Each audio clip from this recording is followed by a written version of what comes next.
ரசூல் ஸல்லல்லாஹு அலைஹி வஸல்லம் அவர்கள் ஒரு நாள் ஒரு நபி தோழரை அழைத்து சொன்னார், இன்றைக்கு 2500 நன்மை உங்களுக்கு வேண்டுமா, 2500 தீமை உங்களுடைய வாழ்வில் இருந்து களைய வேண்டுமா என்றார்கள்.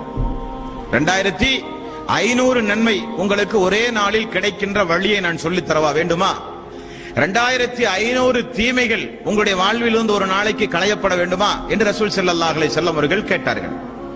ஆமாம் யா ரசூலல்லாஹ். அப்ப நபிகள் நாயகம் ஸல்லல்லாஹு அலைஹி வஸல்லம் அவர்கள் சொன்ன பதிலை பாருங்கள். எவ்வளவு சாதாரணமான நன்மைகளை அதிகம் அதிகம் பெற்றுத் தருகிற வழிமுறையை ரசூல் ஸல்லல்லாஹு அலைஹி வஸல்லம் அவர்கள் சொல்லித் தருகிறார் பாருங்கள்.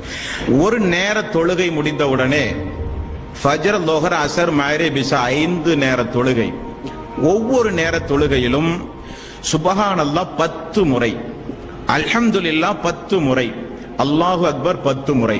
அப்போ ஒரு நேர தொழுகைக்கு 30 முறை தஸ்பீஹ் நீங்கள் சொன்னீர்கள்.